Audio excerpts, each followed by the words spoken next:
Hi friends, my name is Kate. Welcome back to my channel. If you're new here, hi, hello. I make cozy gaming videos and lifestyle videos. Today's video is so exciting because I'm going to be sharing some tips and tricks to Fields of Mistria, which is a new farming simulation game. It is in early access as of right now, and I'm excited to be sharing these tips with you because I have been playing this game so much and I've literally been obsessed with it. So we're going to get right into it though. And if you're not subscribed yet, please be sure to subscribe as it really does help out my channel and I really appreciate all of your support. We're going to get into tip number 1, which has to do with increasing animal hearts. And increasing animal hearts is important because you do need to have 2 hearts with the animal to breed them. But one of the main things that you can do is you can let them outside, but be sure to bring them back in before night because they go crazy and they don't like that. And then another way is just by generally just petting them, or if you have chickens and ducks, you can literally pick them up. You can also increase their hearts by giving them deluxe food. This is something that I definitely did in the beginning, but it is hard.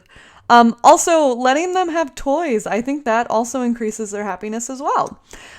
Tip number 2 is if you go to Friday nights at the inn, which you should be because it does help increase your relationship hearts with people. But you can actually get a free drink when you go to this. So this is really great because you can gift this drink or you can just have it for yourself on a Friday night.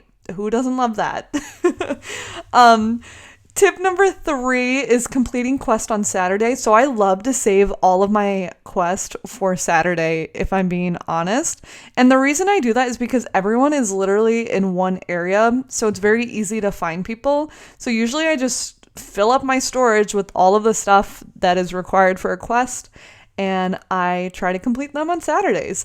And completing quest in this game is obviously very important because it helps increase your town rank. It also helps increase your relationship with that individual, and also you can just get rewarded in really cool ways.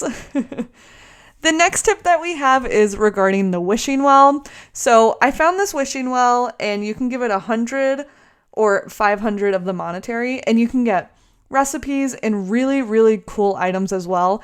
I believe you can do this daily, so I love checking it out to see what you can get. Like this day, I got some iron bars, and I thought that was really awesome. And on to tip number 5 is actually restoring energy. So there's multiple different ways that you can restore energy in this game.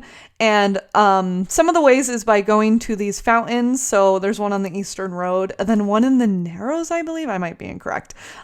You can also get the soup from the inn. That helps. And this really helps for when you're watering your crops and farming and all of that goes down. So these are really great ways to increase your energy level for the days, and they're quick. Tip number 6 is strawberries for money. Strawberries in the spring are seriously a great money maker. Once you have them as well, you can make berries and cream, which sells for 180, and all you need is milk and a strawberry. And I feel like that's really good. That's the best way to get money, in my opinion. The next tip that I have is about the Breath of Spring flowers. And this is for the spring festival that's hosted on the 17th of every spring. So basically you want to try to compete and collect as many flowers as you can. So one of the best ways of doing this is by farming. If you're just harvesting your crops, you do end up getting like a lot of these spring flowers, and then also going to the mines as well. Just go to the mines for the day, collect what you need, and then you can get a ton of those flowers as well. Number 8 is the museum checklist, which the museum checklist is really great because it will actually show you, if you hover over an item, it'll show you what needs to go to the museum and what you've already collected towards the museum. This just really is a helpful tip so that you don't have to keep going to the museum to see what you've donated or not.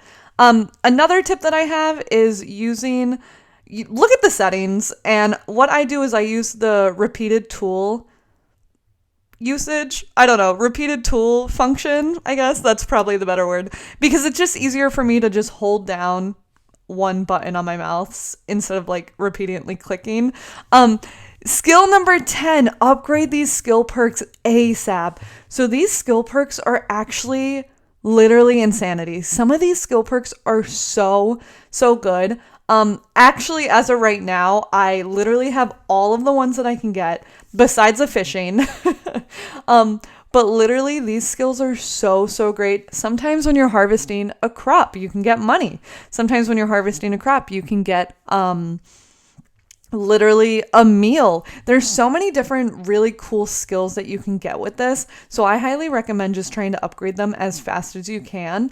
Sometimes when you're chopping wood, you might get a hardwood, or sometimes when you're chopping trees, you might get a flower. So there really, really is some great stuff in those skills.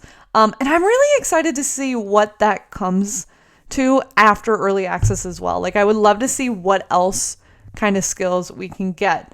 One of the other skills that you can get are actually these magic spells. So you can get these magic spells, and this one's really cool. It's called Summon Rain, and it literally waters your whole entire farm. And this is just truly an amazing feature, especially if you have a huge farm. Like this is literally life-changing. I'm just gonna say it. And then a bonus tip is go to dig all the dig sites, literally dig them all, because there's always going to be something that you probably don't have. There is this dig site here, which I literally dig in it every day if I'm collecting resources for the day, because it really just has some great resources. But yeah, that is it for today's tips and tricks video for Fields of Mistria. Leave a comment down below if you're playing this game, if you're enjoying it. I am having so much fun in this game. I'm absolutely loving this game. And if you guys want to see more content like this or more tips and tricks, leave a comment down below. I'd love to film another video. And be sure to subscribe again if you're not already, as it really does help out my channel. And I will see you all on my next video. Thanks so much for watching. Bye!